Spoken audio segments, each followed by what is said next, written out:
नमस्कार दोस्तों, कैसे हैं आप लोग। आशा करते हैं आप लोग अच्छे होंगे, स्वस्थ होंगे, मस्त होंगे। तो जैसा कि फ्रेंड्स आज है आपका 17 जुलाई और 17 जुलाई को आपका एसएससी सीजीएल का जो एग्ज़ाम था फ्रेंड्स आपका था, और आपका फोर्थ शिफ्ट का भी जो एग्जाम है आपका समाप्त हो गया है। तो आज की इस वीडियो में देखेंगे कि फोर्थ शिफ्ट में आपकी किस प्रकार के जीके के जो प्रश्न जो कि पूछे गए हैं। ठीक है, तो चलिए हम लोग वीडियो को स्टार्ट करते हैं फ्रेंड्स बिना किसी देरी के। ठीक है, तो देखिए आज का जो हमारा पहला जो प्रश्न पूछा गया था वो पूछा गया है फ्रेंड्स कि वो आपका कि शिवमणि है जो कि किस वाद्य यंत्र से संबंधित है। ठीक है, तो इसका जो राइट आंसर है दोस्तों आपका तबला वादक इसका राइट आंसर हो जाएगा। ठीक है, शिवमणि है जो कि दोस्तों आपका तबला वादक से संबंधित है। उन्हें मुख्यतः ड्रम्स शिवमणि के नाम से जाना जाता है। शिवमणि ड्रम, ऑक्टोवन, दरबुक्का, उडुकाई, घाटम, कंजीरा सहित कई वाद्य यंत्र बजाने के लिए ये आपका जाने जाते हैं। और उन्होंने 2008 और 2010 के आईपीएल चैंपियनशिप के दौरान ड्रमिंग का प्रदर्शन भी किया था, और साल 2019 में इन्हें पद्मश्री अवार्ड से भी सम्मानित किया जा चुका है। ठीक है, तो आपका राइट आंसर क्या हो जाएगा फ्रेंड्स, आपका तबला वादक। ठीक है, क्या हो जाएगा, तबला वादक इसका आपका राइट आंसर दोस्तों आपका हो जाएगा। ठीक है, चलिए हम लोग वीडियो में आगे बढ़ते हैं फ्रेंड्स। वीडियो में आगे बढ़े इससे पहले दोस्तों आपको बता दें कि टेक्स्ट बुक के ऊपर आपका विंग्स ऑफ सक्सेस सेल नामक चल रहा है दोस्तों, सफलता की उड़ान भरो। ठीक है, इस सेल में दोस्तों आपका जो टेक्स्ट बुक का जो ईयरली पास है वो दोस्तों मात्र 324 रुपये में, और टेक्स्ट बुक का जो आपका पास प्रो है जो कि नया नया लॉन्च हुआ है ये दोस्तों आपको मात्र 449 रुपये में मिल जाएगा। इसके साथ ही आप अगर हमारा कूपन कोड APG यूज करते हैं तो आपको फ्रेंड्स 10% का एक्स्ट्रा ऑफ मिलेगा। ठीक है, टेक्स्ट बुक के ऊपर दोस्तों आपको लगभग 700 प्लस एग्जामों का 70,000 प्लस मॉक टेस्ट है जो कि दिया गया है। साथ में आपका प्रीवियस क्वेश्चन सभी एग्जामों का इसमें उपलब्ध करवाया गया है। ठीक है, text book yearly pass pro लेते हैं तो इसमें दोस्तों आपको क्या बेनिफिट मिलता है कि आप एक मॉक को आप अनलिमिटेड बार दे सकते हैं और प्रीवियस क्वेश्चन को भी डाउनलोड कर सकते हैं। ठीक है, तो लिंक डिस्क्रिप्शन में दिया गया है, आप लोग जाकर वहां से डाउनलोड कर लीजिए। हमारा कूपन कोड APG जरूर से जरूर यूज कीजिएगा, आपको 10% का एक्स्ट्रा ऑफ मिलेगा और अपनी तैयारी को 4 चांद लगाइएगा। ठीक है, देखिए नेक्स्ट जो क्वेश्चन पूछा गया था कि 1956 में भौतिकी में नोबेल जो प्राइज है वो आपका किस खोज के लिए दिया गया था।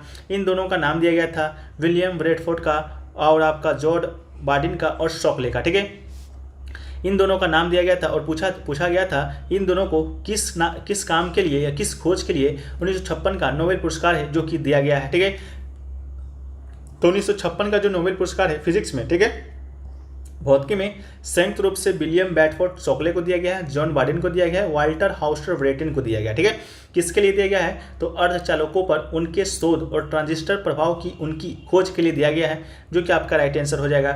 इसमें से आपका जो जॉन बार्डिन एकमात्र ऐसे व्यक्ति हैं जिन्हें 2 बार फिजिक्स में 2 बार नोबेल पुरस्कार मिला है। ठीक है, कौन, जॉन बार्डिन एकमात्र ऐसे व्यक्ति हैं जिन्हें 2 बार भौतिकी में नोबेल पुरस्कार से सम्मानित किया जा चुका है। इन्हें भौतिकी में 1972 में भी नोबेल पुरस्कार सम्मानित किया गया था, जो कि आपका संयुक्त रूप से ही दिया गया था। जॉन बार्डिन को दिया गया था, लियोन नील को दिया गया था, जॉन रॉबर्ट स्ट्राइफर को दिया गया था। किसके लिए दिया गया था तो सुपर कंडक्टिविटी के उनके संयुक्त रूप से विकसित सिद्धांत, जिसे आमतौर पर विशेष सिद्धांत कहा जाता है, उसके लिए प्रदान किया गया था। ठीक है, चलिए नेक्स्ट क्वेश्चन की ओर बढ़ें। तो नेक्स्ट क्वेश्चन है कि परमवीर और अशोक चक्र है जो कि किस दिन दिया जाता है। तो ये दोस्तों आपका 26 जनवरी यानी कि गणतंत्र दिवस पर है, जो कि आपका परमवीर चक्र और अशोक चक्र दिया जाता है। अब बात कर लेते हैं कि परमवीर चक्र है क्या। तो परमवीर चक्र भारत का सर्वोच्च सैन्य पुरस्कार होता है। यह पुरस्कार युद्ध के दौरान अद्वितीय साहस, असाधारण वीरता के कार्यों को प्रदर्शित करने के लिए दिया जाता है। यह पुरस्कार मरणोपरांत भी दिया जाता है। इसके अलावा अशोक चक्र की बात करेंगे तो अशोक चक्र इस पुरस्कार की जो शुरुआत है आपका 4 जनवरी 1952 को हुआ था, और 27 जनवरी 1967 को इसका नाम बदल दिया गया था। यह पदक अदम्य साहस तथा जवानी अथवा बहादुरी के बड़े कारनामे अथवा जान न्यौछावर करने को सम्मानित के लिए प्रदान किया जाता है। ठीक है, इसको भी याद रखिएगा। नेक्स्ट क्वेश्चन आपको दिया गया था, हरा शैवाल का नाम दिया गया था। हरा शैवाल, लाल शैवाल, भूरा और नीला शैवाल दिया गया था और आपको मिलान करने के लिए दिया गया था। तो जो आपका हरा जो शैवाल है उसको दोस्तों आपका क्लोरोफाइसी में आपका मिलान करना था, भूरा शैवाल को फियोफासी में निर्माण करना था, और लाल शैवाल को आपका रेडोफाइसी में क्या करना था, मिलान करना था, और नीला शैवाल को आपका साइनोबैक्टीरिया में आपको क्या करना था, मिलान करना था। ये आपका क्या हो जाएगा, राइट आंसर आपका हो जाएगा। ठीक है, चलिए नेक्स्ट क्वेश्चन की ओर बढ़ें। तो नेक्स्ट क्वेश्चन है आपका कि 2022 में गुरु नानक की किस जयंती के प्रकाश पर्व में मोदी जी गए थे। ठीक है, तो इसका जो राइट आंसर है आपका 553वीं जयंती आपका इसका राइट आंसर हो जाएगा। ठीक है, 550, 532, 540, 553 जो कि आपके उत्तर ऑप्शन में दिया गया था, तो आपका राइट आंसर 553 हो जाएगा। 8 नवंबर 2022 को इनका गुरु नानक जयंती बनाया गया था। ठीक है, नेक्स्ट क्वेश्चन पूछा गया था, नाना साहेब है जो कि किस मराठा शासक के पुत्र थे? तो मराठा पेशवा बाजीराव द्वितीय, इसका आपका क्या हो जाएगा?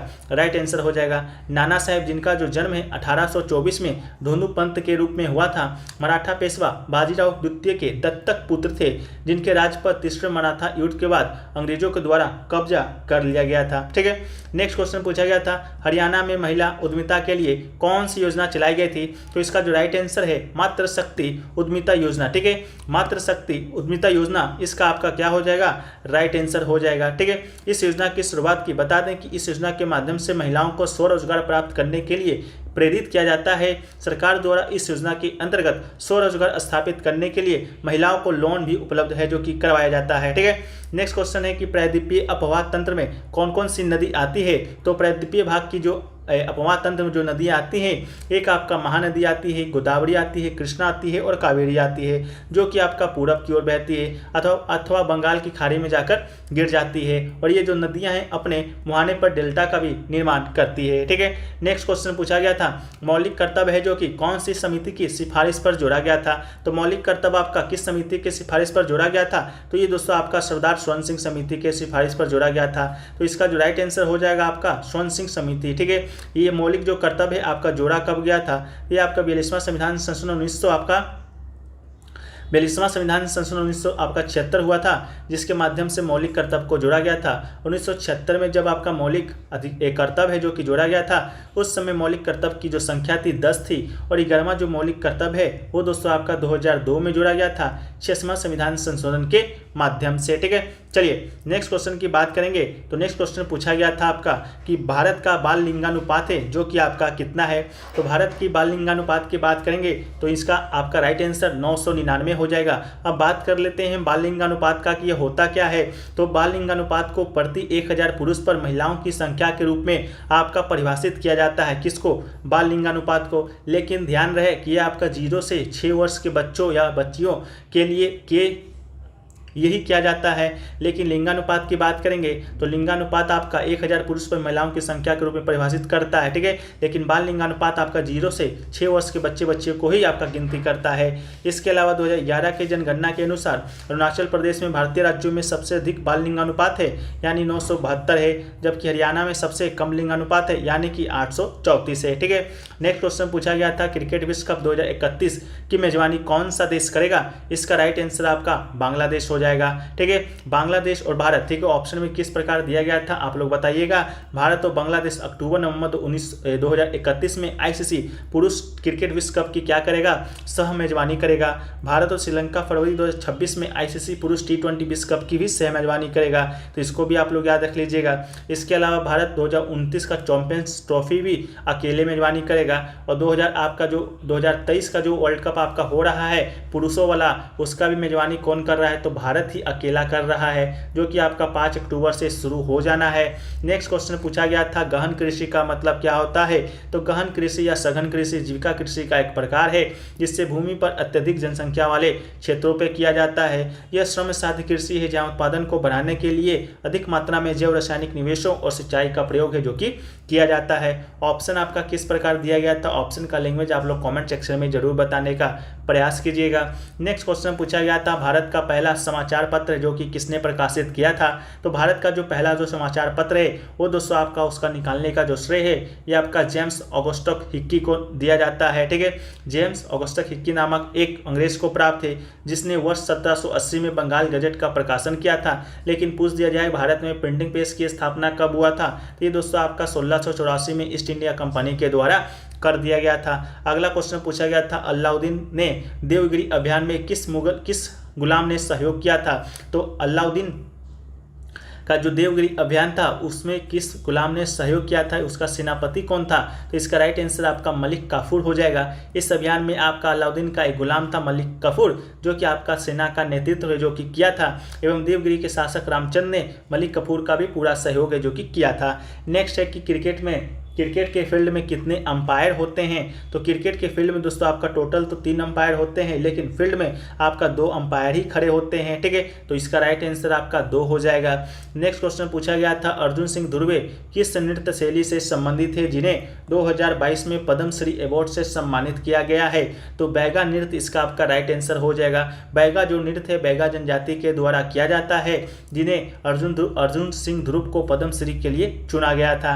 नेक्स्ट क्वेश्चन पूछा गया था कि अशोक ने पुत्र महेंद्र और पुत्री संघमित्रा को बौद्ध प्रचार करने के लिए कहाँ भेजा था? तो सम्राट अशोक ने अपने पुत्र महेंद्र और पुत्री संघमित्रा को बौद्ध धर्म के प्रचार के लिए कहाँ भेजा था? तो ये दोस्तों आपका श्रीलंका भेजा था। तो इसका जो राइट आंसर आपका हो जाएगा, क्या हो जाएगा? श्रीलंका हो जाएगा, ठीक है। अगला क्वेश्चन पूछा गया कि समूह में नीचे आने पर परमाणु के आकार में क्या होता है? तो किसी समूह से ऊपर से नीचे आने पर परमाणु का जो आकार है वो दोस्तों आपका बढ़ता है। तो आपका राइट आंसर हो जाएगा, क्योंकि तत्वों के परमाणु में कक्षा की संख्या बढ़ती जाती है।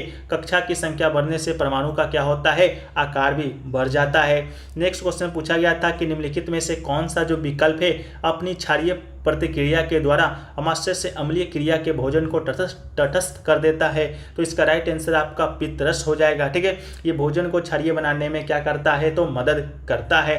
नेक्स्ट क्वेश्चन पूछा गया था कि बौड़ गीत है जो कि किस नृत्य शैली से संबंधित है?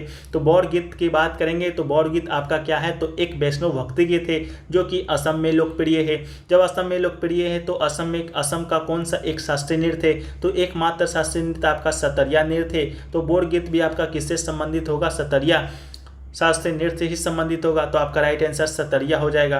बौड़ गीत का शाब्दिक अर्थ होता है आपका महान गीत। 15वीं और 16वीं शताब्दी में श्रीमंत शंकरदेव और माधव देव के द्वारा रचित थे, जो कि ब्रजभोली भाषा में लिखा गया था। श्रीमंत शंकरदेव को आपका सतरिया नृत्य का क्या कहा जाता है? तो जन्मदाता कहा जाता है, ठीक है। सतरिया जो नृत्य उसे लोकप्रिय बनाने का जो श्रेय है वो दोस्तों आपका श्रीमंत शंकर देव को ही जाता है, ठीक है। नेक्स्ट क्वेश्चन पूछा गया था आपका कि राजस्व घाटा क्या होता है? तो राजस्व व्यय और राजस्व आय के अंतर को क्या कहते हैं? राजस्व घाटा कहते हैं। राजस्व घाटा का जो सूत्र होता है, राजस्व घाटा इक्वल टू कुल राजस्व प्राप्तियां इनटू कुल राजस्व व्यय, ठीक है। राजस्व प्राप्तियों में कर राजस्व और गैर कर राजस्व दोनों को ही सम्मिलित किया जाता है। इस प्रकार राजस्व व्यय में राजस्व खाते पर योजना व्यय और गैर योजना व्यय दोनों को ही सम्मिलित किया जाता है। तो इसका भी ऑप्शन का लैंग्वेज क्या था आप लोग कमेंट सेक्शन में है जो कि जरूर बता दीजिएगा, ठीक है। तो ये दोस्तों आपका क्या रहा, आज का प्रश्न रहा, जो कि आपके लगभग सभी प्रश्न जो कि हमने आपको डिस्कस कर दिए हैं। ज़्यादा आपका क्या नहीं, जो आपका एक्स्ट्रा फैक्ट होता है वो दोस्तों ज़्यादा नहीं बताएं, क्योंकि प्रश्न का संख्या ज़्यादा था तो आपका एक्स्ट्रा फैक्ट्स कम बताना पड़ा, नहीं तो समय आपका ज़्यादा है जो कि लग जाता, ठीक है। इसके अलावा 2 और प्रश्न मिले हैं जिसका आंसर मुझे मिल नहीं पाया है, आप लोगों को मिलेगा तो आप लोग कमेंट सेक्शन में ज़रूर बता दीजिएगा। जो पहला जो क्वेश्चन आपका है कि सर्दियों में जो होता है हिमपात वो आपका कहाँ होता है?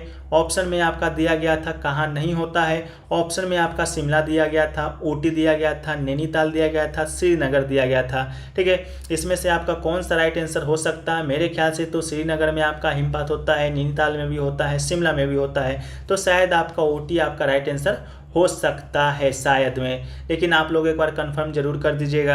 एक क्वेश्चन पूछा गया था कि शिक्षा मंत्रालय के समग्र योजना के अनुसार स्कूल और छात्रावास का जो नाम है वो आपका क्या रखा जाएगा? तो इसका भी आंसर जो कि मिल नहीं पाया है कि इसका आंसर आपका क्या हो सकता है, ठीक है। इसके अलावा समग्र योजना की हम लोग जब बात करते हैं तो ये दोस्तों आपका स्कूली शिक्षा के लिए एकीकृत योजना है जो कि प्री स्कूल से वरिष्ठ माध्यमिक स्तर तक राज्यों को सहायता प्रदान करता है। ये किसके द्वारा चलाया गया है? तो आपका शिक्षा मंत्रालय के तहत ये आपका योजना है जो कि आपका चलाया गया है, ठीक है। तो इसका आपका राइट आंसर क्या हो सकता है? आप लोग कमेंट सेक्शन में आपका जरूर बताइएगा, ठीक है। इसके अलावा भी और प्रश्न होंगे, 1 से 2 प्रश्न लगभग छूट गए होंगे। जो भी एक आपका संघ सूची और राज्य सूची से संबंधित प्रश्न आया था, संघ सूची और राज्य सूची से जो संबंधित जो प्रश्न आया था, प्रश्न का जो आपका लैंग्वेज था काफ़ी बड़ा था, तो इस कारण स्टूडेंट है जो कि बताने में असमर्थ है, क्योंकि आपका 1 घंटा का एग्जाम ही होता है 60 मिनट का। 60 मिनट में आपको 100 क्वेश्चन है जो कि आपको करना होता है, तो प्रश्न आपको जितना लंबा होता है उनके लिए उतना और भी कठिन हो जाता है याद करने के लिए, ठीक है। बाकी आपको अगर याद है इससे रिलेटेड प्रश्न तो आप लोग कमेंट सेक्शन में ज़रूर बता दीजिएगा कि आपका इससे रिलेटेड जो प्रश्न है आपका क्या है जो कि देखने को मिला था। बाद बाकी अगर टेक्स्ट बुक से आप जुड़ना चाहते हैं, मॉक टेस्ट देना चाहते हैं तो विंग्स ऑफ सक्सेस नामक सेल चल रहा है, आप इसे ज्वाइन होकर सफलता की उड़ान भर सकते हैं। हमारा कूपन कोड APG जरूर यूज़ कीजिएगा, आपको एक्स्ट्रा बेनिफिट भी मिलेगा। बाकी जो इसका जो PDF है आपको टेलीग्राम चैनल पे मिलता है, टेलीग्राम चैनल का लिंक जो कि डिस्क्रिप्शन में दिया गया है, तो आप लोग जाकर वहाँ से ज्वाइन हो जाइएगा। आपको जो PDF है 2 लैंग्वेज में, हिंदी और इंग्लिश, ठीक है, हिंदी और इंग्लिश 2 लैंग्वेज में आपको जो PDF है जो कि प्रोवाइड है, जो कि कराया जाता है। बाकी हम लोग मिलते हैं नेक्स्ट ट्रिप के वीडियो में, जब तक के लिए जय हिंद, जय भारत, वंदे मातरम।